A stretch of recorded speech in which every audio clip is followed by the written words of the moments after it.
Mais quel con, mais quel con, mais quel con! Putain, bordel! Salut les copains, comment ça va trop bien aujourd'hui?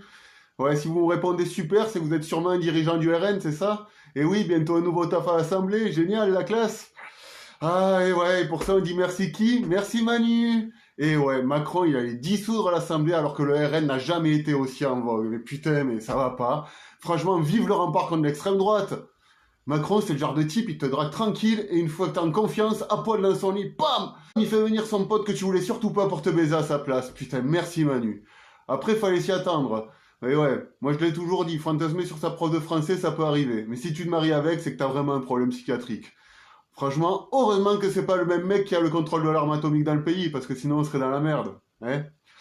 Enfin, on a beau avoir le président le plus con du monde, en termes de retour à l'emploi, il assure Manu. Et ouais, il va donner la possibilité à 377 cassos de trouver un job payé 7000 balles par mois pour voter des lois racistes. C'est pas beau tout ça? Et en plus, grâce à ça, tous leurs électeurs pourront récupérer le taf d'un pauvre Africain sans papier. Le genre de taf payé 700 balles par mois pour faire du ménage à 5 heures du mat. Elle est pas belle la vie?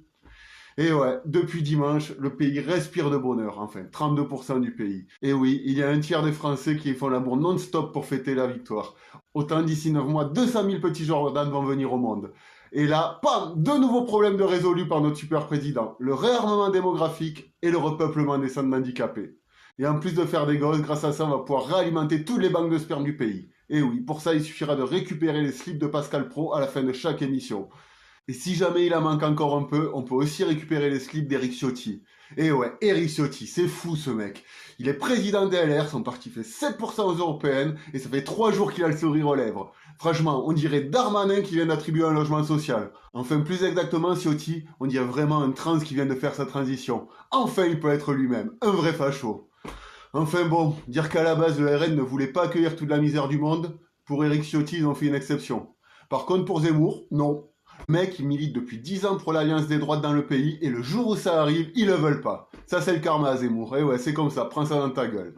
Zemmour, franchement, on dirait un mec qui passe sa soirée à chauffer des nanas pour faire une partouze, et au final, elles partent toutes baiser ensemble, mais sans lui. Enfin, après, si jamais il cherche du taf, Eric Zemmour, il a qu'à postuler à France Inter. Apparemment, depuis hier, il cherche pas mal de chroniqueurs. Depuis l'éviction de Guillaume Meurice, tout le monde s'est barré.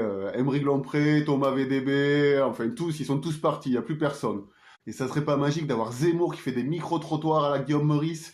Oh punaise, d'un coup, là, j'ai plus envie de rigoler. Ouais, je viens de réaliser que si jamais Le Pen et Bardella arrivent au pouvoir, ce genre de chronique, ça nous pend au nez. Et surtout, tout le bordel qui va avec. La xénophobie patriotique, les ratonnades républicaines, qu'est-ce qu'on aurait d'autre encore? Le recul démocratique des droits fondamentaux, etc. Et ouais, donc j'espère que ça arrivera pas. Donc n'oubliez pas les copains, certes Macron c'est le pire président qu'on ait eu pour l'instant, mais si on se bouge pas le cul aux prochaines élections, le pire reste à venir. Enfin voilà. Merci de m'avoir écouté, bisous les copains, bye bye la team, et j'espère vraiment que demain on vivra des jours meilleurs. Allez.